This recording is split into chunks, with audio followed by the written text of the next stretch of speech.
ulo ng mga nagbabagang balita. Lalaki na naharap sa patong-patong na kasong pagnanakaw, arestado sa bypass operation sa Naga City. Dalawang bata sa Siruma, nakuryente patay. Operator ng sound system, sinisisi ng pamilya ng mga biktima. Sandamakmak na isdang dilis, dagsa sa dalampasigan sa Bula at Paracali. Orientation seminar ng mga estudyante ng CBSUA Pili, sinabayan ng career coaching ng Kamsur Peso.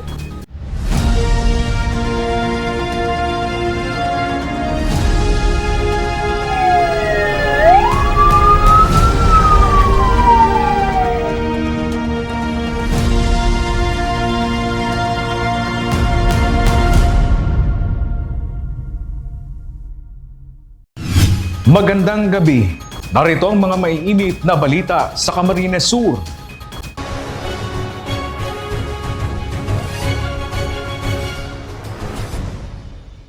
Tila basketball ang figures ng isang lalaking nasa kote sa bypass operation sa Naga City. Ang suspect naharap pala sa patong-patong na kasong robbery, carnapping at theft. Si John Amador sa detalye. Maingat na plinano ng mga operatiba ng Naga City Police ang paglambat sa isang 37 anyos na lalaki na kinilalang si alias Alvin. Pumayag ang suspect na makipagtransaksyon ng iligal na droga sa pusher buyer sa Barangay Concepcion Pequeña sa Naga City nitong Lunes, Agosto 25, 2026. Matagumpay ang naturang operasyon at nasamsam sa suspect ang 5 sachet ng hinihinalang shabu at bumulaga pa ang isang baril. May nakuha kita sa suspect ni nagkakapirang pilasong sachet na shabu, and upon search sa body niya na igo pa siyang tinatago na sarong badil na masabitang slap nose na revolver ang nakuha po sa iya. Ayon sa PNP, may dati ng record na 2 carnapping, 12 theft at 9 na robbery case ang suspect base sa verifikasyon mula sa 2016 hanggang 2025. Sakit sa ulo na rin ng barangay ang naturang suspect. Ang oras naman yan, alas 2 na po. So, ang po kaniyo, iyo po, nadapos na naman po iniyo sa rong taong iniyo, na iniyo po, notorious na po niyo sa Barangay Concepcion Pequeña. Kung saan iniyo, ang kaso po kaniyo, dosing robbery na po niyo, duwang karnap, and siyam na theft po. So, iniyo, recidivist na po iniyong taong tingin. Dakol po talaga siyang ginibo ng mga robbery incident, theft incident, mayroon igo pa nga ning motorcycle na pinaghaboninda. Kaya kadakulor po sa yung nagreklamo na itong mga insidente na siya ang tinutukdo na mga embulto. Duman po sa last na insidente, siguro mga 3 weeks na nangyari, igo po siyang hinabon ng sarong gibuhan na pitsa na kung saan darala ko lang amount po ang sayang nakuha. Napag-araman mi na ito pala nakuha niyang kwarta duman na ginagamit na sa pagkarakapital kang ining sinasabi nga ng illegal drugs. Kaya si mga report na nakaabot sa Muya, iyo po yan na sa Muya dinevelop. Ang sabi niya, inaamin niya ang mga insidenteng pinagpile sa iya and nakakapagpiyansa kasi mababa naman talaga ang piyansa kang theft incident. Kaya pabalik-balik ang sa iyang mga kaso. Sa rason pa, itong ibang mga complainant po na dain na nag-aabot sa hearing. Inihahanda na ng mga otoridad ang kasong isasampa suspect tulad ng paglabag sa Republic Act 10591 o Comprehensive Firearms and Ammunition Regulation Act at Comprehensive Dangerous Drugs Act of 2002. John Amador, CSN. Nananawagan ng hustisya ang pamilya ng mga batang 9 at 10 taong gulang na nakuryente patay sa Siruma, Camarines Sur nitong linggo. Narito ang ulat.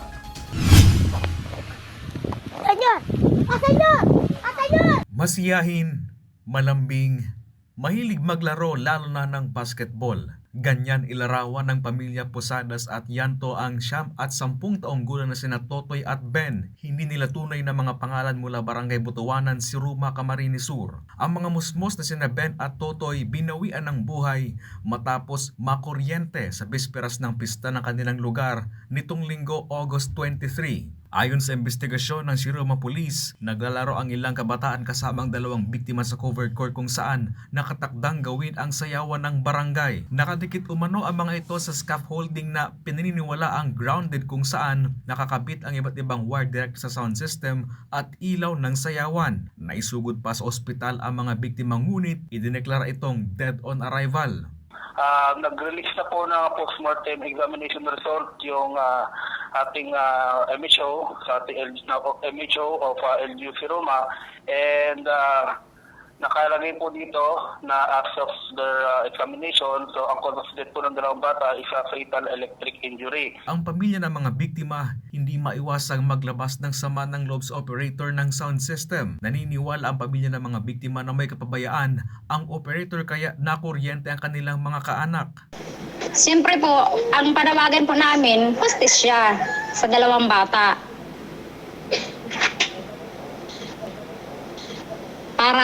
Para naman nasa ganun ay pero po nag-o-offer po sila ng ng ang tawag doon, ng ariglo, nag-ano po sila ng ariglo.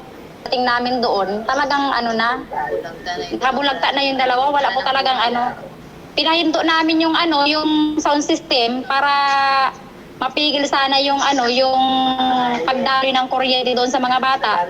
Kaso ang tagal nilang patayin. Hindi rin umano pumapayag pa ang pamilya ng mga biktima na makipag-areglo sa operator ng sound system. Handa namang tumulong ang Siroma Police sa pagsampa ng reklamo sa operator na maaring bawian ng permit to operate. I-assist po namin sila dahil may karapatan po yung family for any claims doon po sa management.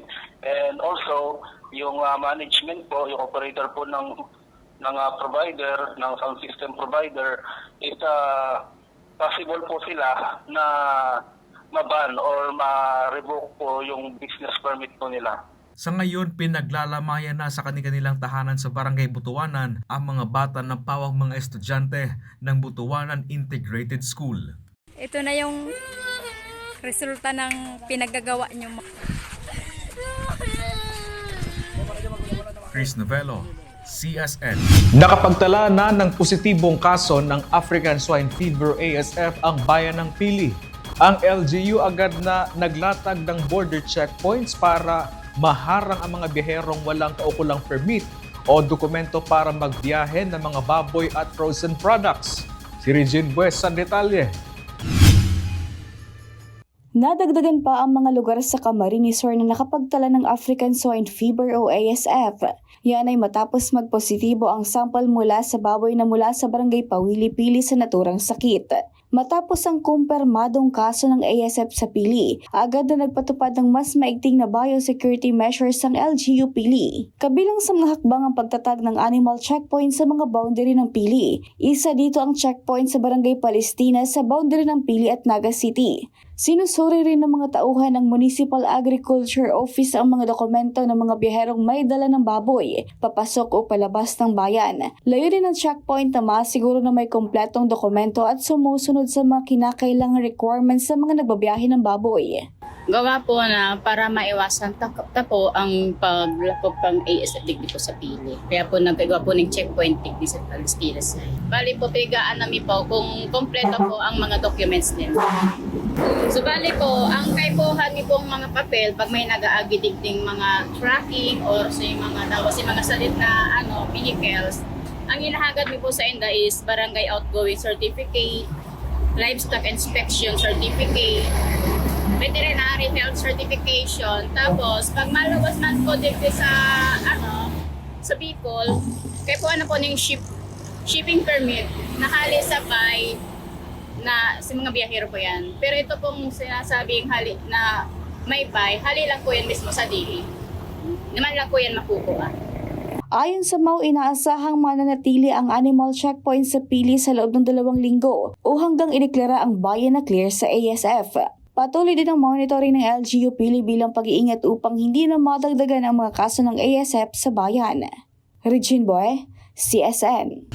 Ginawaran ng PNP Bicol ng medalya ng sugatang magiting si Police Staff Sergeant Noli Miranya bilang pagkilala sa kanyang katapangan at sakripisyo habang ginagampanan ang tungkulin bilang pulis. Ang parangal ay matapos magtamo ng matinding sugat na nagresulta sa pagkaputol ng kaliwang kamay ni Miranya nang atakihin ng isang nag-amok na lalaki sa Barangay Kalalahan, San Jose, Camarines Sur nitong Sabado, August 22. Patuloy na nagpapagaling si Sargento Miranya sa Bicol Medical Center sa Naga City matapos maidugtong ng mga doktor ang naputol na kaliwang kamay ng pulis. Ayon sa Bicol Medical Center, tumagal ng 8 oras ang operasyon sa pulis na dumaan sa microsurgery o muling nagdugtong sa buto, tissues at ugat ng biktima. Patuloy na minomonitor ng mga doktor ang lagay ni Sergeant Miranya.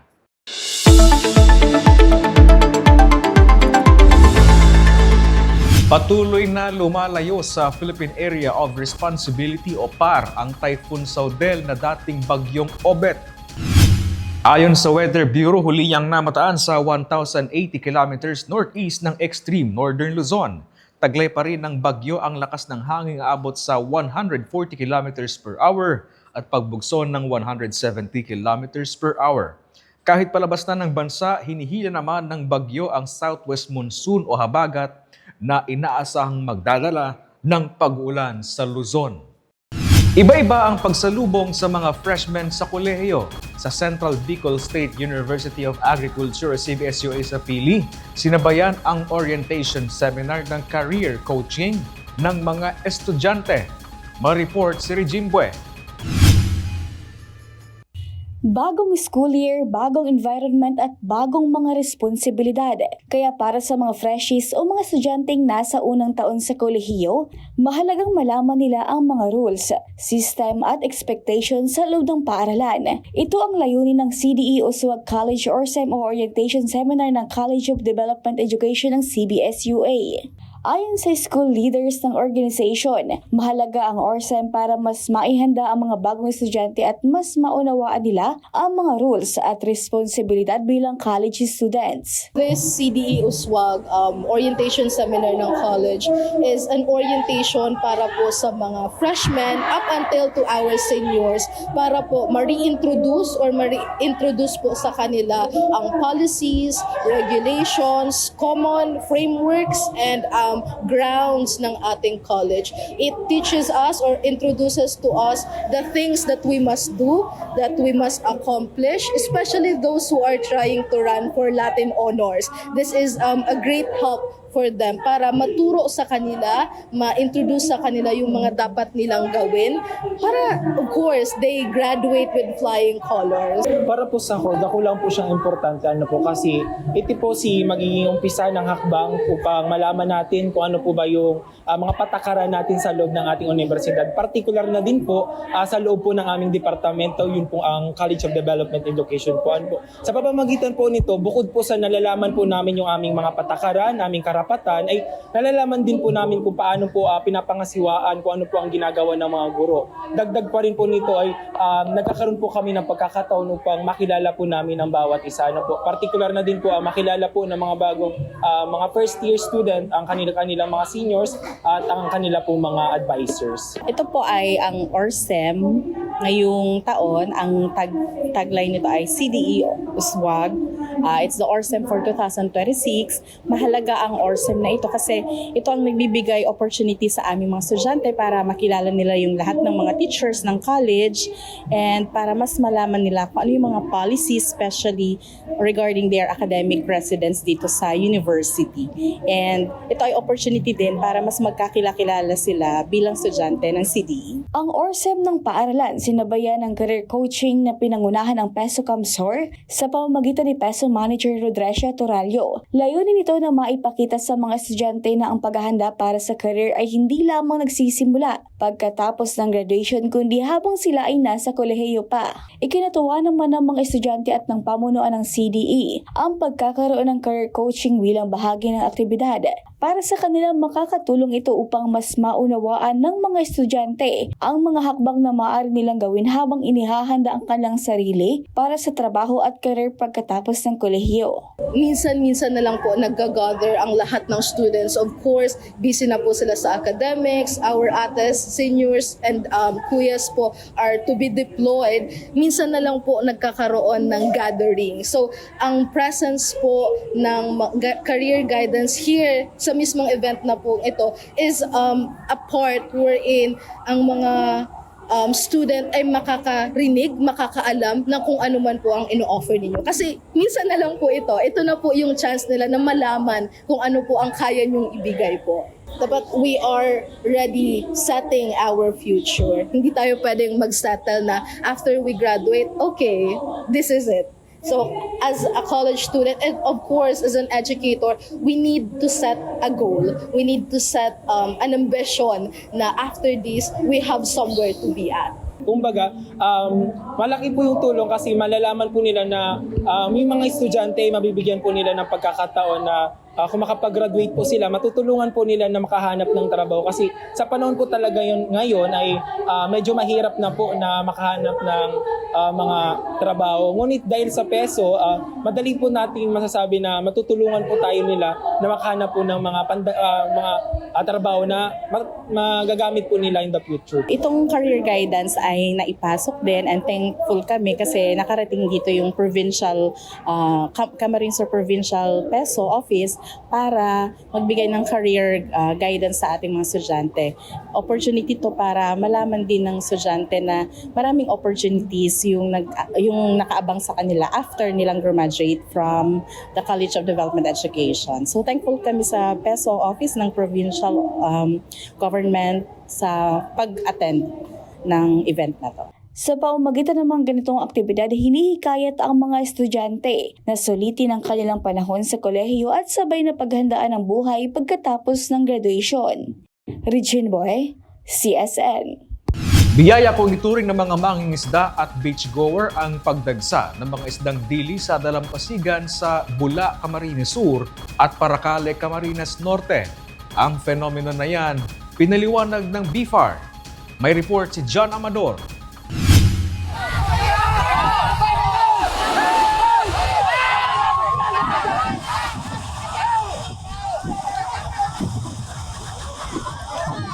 Hindi magkamayaw ang mga mangingisda at residente ng barangay Tangon sa bayan ng Bula, Camarines Sur sa panguhuli ng mga isdang dilis na dagsa sa dalampasigan. Ang ilan gumamit na ng malalaking lambat sa panguhuli. Nangyari umano yan itong Sabado, August 22. Ganyan din na nangyari sa dalampasigan ng barangay Labnig sa bayan ng Paracale, Camarines Norte kinaumagahan. Maraming residente at beachgoer ang nanghuli at nangolekta gamit ang mga lambat, timba at iba pang lalagyan. Ayon sa Bureau of Fisheries and Aquatic Resources o BFAR Bicol, ang naobserbahang pagdagsa ng mga isdang dili sa Bula at Paracale nitong weekend, natural phenomenon na kung tawagin ay beaching. Ang pagdagsa ng maraming isda sa mababaw na bahagi ng dagat o malapit sa baybayin ay tinatawag na beaching. Ito ay isang natural phenomenon o likas na pangyayari sa karagatan na maaaring mangyari dahil sa iba't ibang kondisyon ng kapaligiran. Maaaring maimpluwensyahan ang beaching ng iba't ibang environmental factors, kabilang na ang pagbabago ng temperatura ng tubig, antas ng dissolved oxygen, kondisyon ng panahon, pagbabago ng agos at alon, at availability ng pagkain kagaya ng plankton. Maaari rin itong maiugnay sa pag-iwas sa predators. Ang mga pelagic fish kagaya ng sardinas at dilis ay karaniwang gumagalaw ng magkakakumpol o kaya magkakagrupo. Kapag may predators tulad ng malalaking isda o marine mammals, maaari silang biglang magbago ng direksyon at mapadpad sa mabababaw na bahagi malapit sa dalampasigan. Kung para sa mga mangingisda at beachgoer ay biyaya ang pagdagsa ng mga isda sa dalampasigan, may ilang nangangamba na baka signos umano o masamang pangitain sa paparating na kalamidad. Paglilinaw ng BIFAR. Kasalukuyang minomonitor ng BIFAR Bicol ang mga naiulat na insidente ng beaching sa Labnig, Paracali, Camarines Norte at Itangon, Bula, Camarines Sur noong weekend at nagsasagawa ng kaukulang validation. Bagamat may mga tradisyonal na paniniwala sa ilang komunidad na iniuugnay ang ganitong pangyayari sa mga kalamidad, wala pong scientific evidence na nagsasabing ang pagdagsa o pagbibeaching ng sardinas, dilis o iba pang isda ay isang palatandaan ng paparating na kalamidad. Pinapayuhan din ang publiko na maging maingat sa pagkolekta at pagkain ng mga isdang natagpuan sa dalampasigan, lalo na kung may anumang pagbabago sa kanilang itsura, amoy o kondisyon. Hintayin ang kaukulang abiso mula sa mga otoridad kung kinakailangan. Jan Amador, CSN. Nakatanggap ng 50,000 pesos cash incentives ang Bicol State College of Applied Sciences and Technology o BISCAS alumnus na si Patricia May Almen. Si Almen ang nag-top 9 sa August 2026 Food Technologies Licensure Examination na nakakuha ng 87.75% na passing rate. Ang paggawad ng cash incentive ay kasunod ng inaprobahang pulisiya ng Board of Trustees ng BISCAS na magbibigay na incentive sa mga board examination top-notcher at may natatanging board performance. Inanunsyo ni SUC President 2, Professor Charlie P. Nacario, PhD, ang pulisiya sa flag raising ceremony noong Agosto 24. Sakop ng programa ang mga top-notcher mula sa technology-related at non-technology programs depende sa availability ng pondo. At yan ang mga may init na balita ngayong araw sa Camarines Sur. Kami ang Camser News. Ako po si Chris Novello. Diyos mabalos sa pagtitiwala.